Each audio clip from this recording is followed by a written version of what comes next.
샬롬, 우리 주 예수 그리스도의 이름으로 평안을 전합니다. 오늘 우리는 요한복음 1장 1절 5절까지 말씀을 가지고 그리스도의 신성과 선제성이란 주제로 함께 은혜를 나누고자 합니다. 태초에 말씀이 계시니라. 이 말씀이 하나님과 함께 계셨으니 이 말씀은 곧 하나님이시니라. 그가 태초에 하나님과 함께 계셨고 만물이 그로 말미암아 지은 바 되었으니 지은 것이 하나도 그가 없이는 된 것이 없느니라. 그 안에 생명이 있었으니 이 생명은 사람들의 빛이라. 빛이 어둠에 비치되 어둠이 깨닫지 못하더라.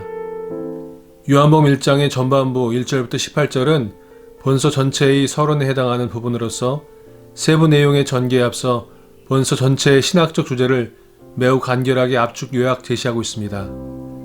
먼저 오늘은 피조물이요 죄로 오염된 이 세상과 대조되는 예수님의 신성과 선제성에 대해 연구해 보겠습니다. 태초에 말씀이 계시니라. 이 말씀이 하나님과 함께 계셨으니 이 말씀은 곧 하나님이시니라. 세 가지를 중점적으로 보려고 합니다. 첫 번째는 말씀, 로고스이신 말씀, 두 번째는 태초, 그리고 세 번째는 생명입니다. 첫 번째 로고스, 헬라어에서의 로고스 개념을 알아보겠습니다. 헬라인의 로고스과는 근본적으로 우주는 저 혼자 자연히 존재하며 영속하는 것이라는 사상에 입각한 것으로서 이처럼 자연 발생한 우주와 역사 속에 보편적으로 내재한 법 또는 신적 정신 또는 원리가 있는데 이것이 바로 로고스라고 생각하였습니다. 한편 이런 로고스가 인간의 영혼의 이성에도 들어있기 때문에 인간의 영혼과 그를 반영하고 표현하는 인간의 말에도 로고스가 들어있다고 보았습니다. 따라서 우주 만물 속에 보편적으로 내재해 있는 법 또는 원리인 로고스에 의하여 세계는 통일과 조화를 이루고 있으며 또 로고스를 통하여 인간은 우주의 신적 원리 또는 정신과 교감할 수 있다고 보았습니다. 이를 볼 때 헬라어에서의 로고스는 자연 발생론적 우주관 및 범신론 사상에서 우러나온 개념임을 알 수 있습니다. 성경에서의 로고스 일반적 개념을 알아보겠습니다. 헬라인들은 자연 발생된 우주 만물들의 범신론적으로 깃든 우주의 이법, 원리, 이성 등이 로고스라고 보았습니다.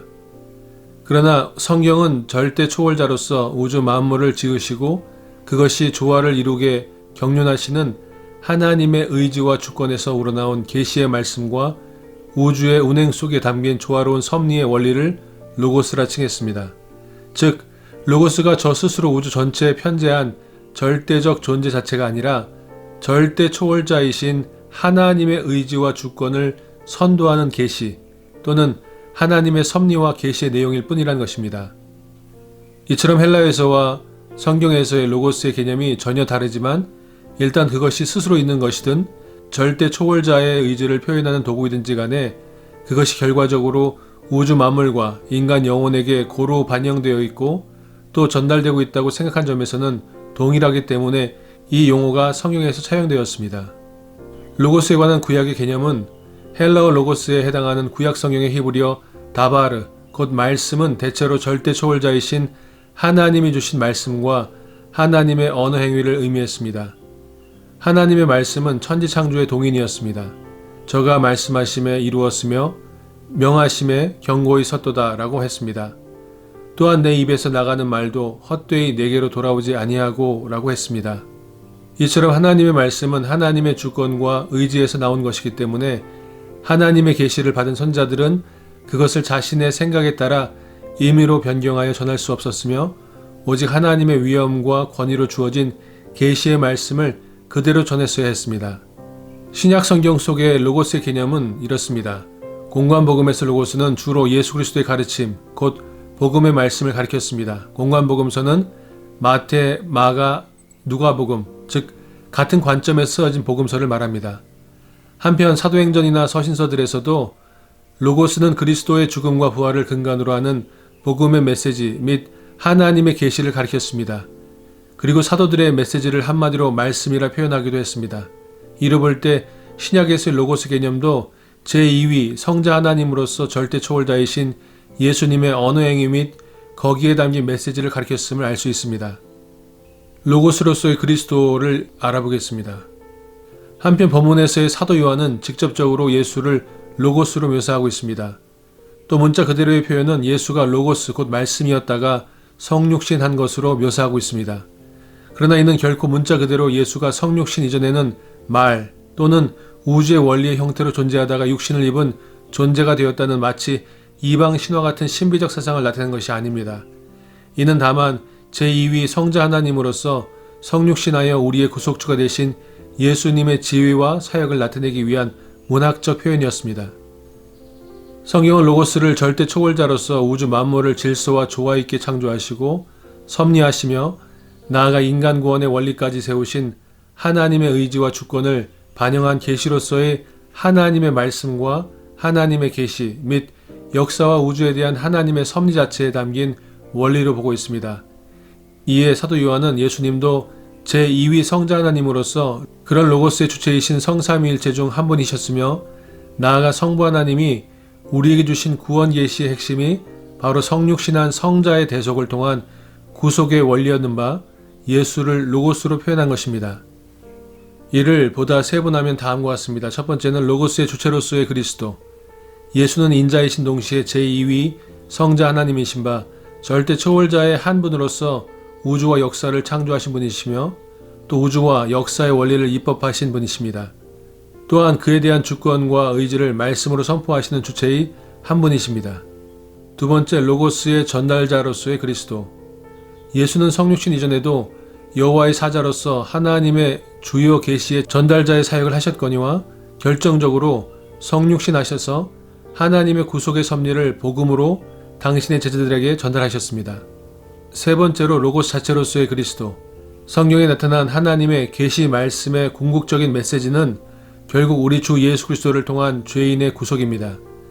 이런 의미에서 즉 복음의 실체라는 의미에서 예수 그리스도는 로고스 그 자체이십니다.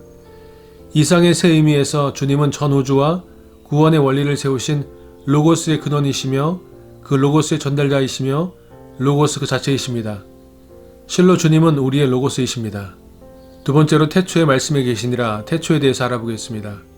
태초의 말씀에 계시니라. 이 말씀이 하나님과 함께 계셨으니 이 말씀은 곧 하나님이시니라. 창세기 1장 1절에서도 볼 수 있는 단어이나 이 둘은 그 의미에 있어서 많은 차이가 있습니다. 즉 창세기 1장 1절의 히브리어 태초는 베레시트인데 이 태초는 우리가 살고 있는 지구를 포함한 이 세상의 시작점을 의미하는 것입니다. 즉 전 우주 공간은 물론 시간도 시작된 그 시점을 가리킵니다.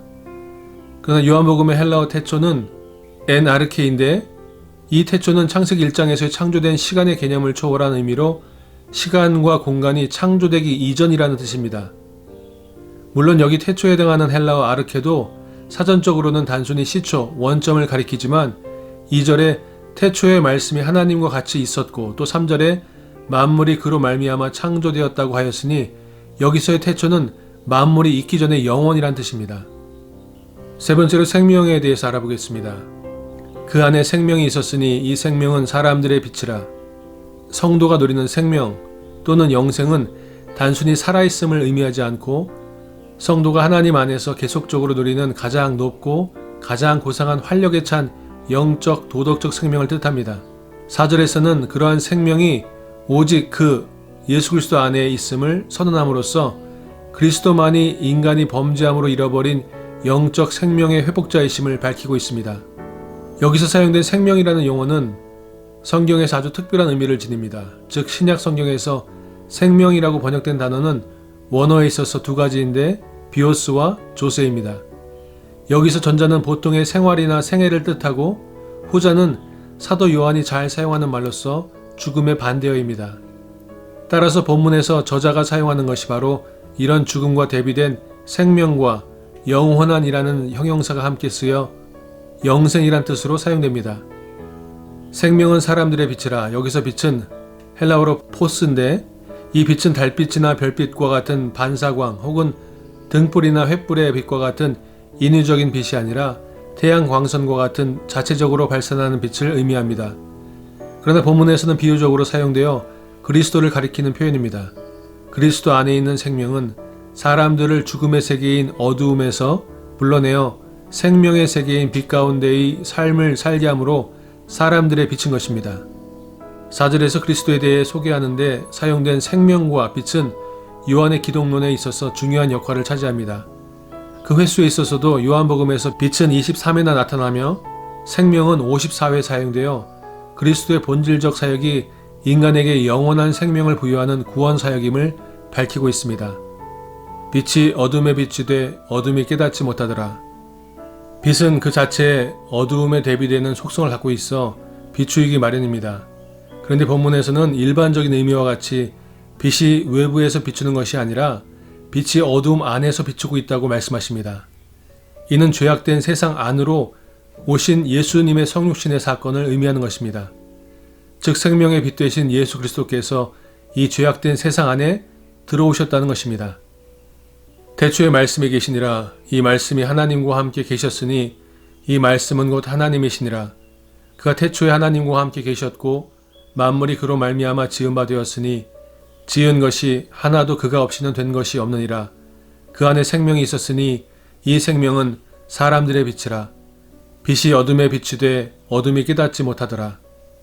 말씀 즉 로고스이신 예수님께서 창세 전에 성부 성자 성령 삼위일체 하나님으로 함께 계셨고 하나님께서 성부 하나님께서 말씀이신 예수 그리스도를 통하여 만물을 창조하셨다고 성경은 말씀하고 있습니다. 그리고 말씀이신 로고스이신 예수님께서 육신을 입고 이 땅에 오셨는데 예수님이 이 땅에 오신 것은 우리에게 생명을 주기 위하여 어둠 가운데 오셔서 빛으로 우리에게 임하셨다고 성경은 말씀하고 있습니다. 그러므로 오늘 하루의 삶 가운데 말씀으로 이 땅에 오신 예수 그리스도, 그 예수 그리스도의 말씀을 기억하고 그 예수 그리스도께서 이 땅에 오셔서 생명의 빛으로 우리 가운데 계시다는 것을 믿고 감사하는 복된 하루의 삶을 살아가시기를 우리 주 예수 그리스도의 이름으로 축원드립니다. 샬롬.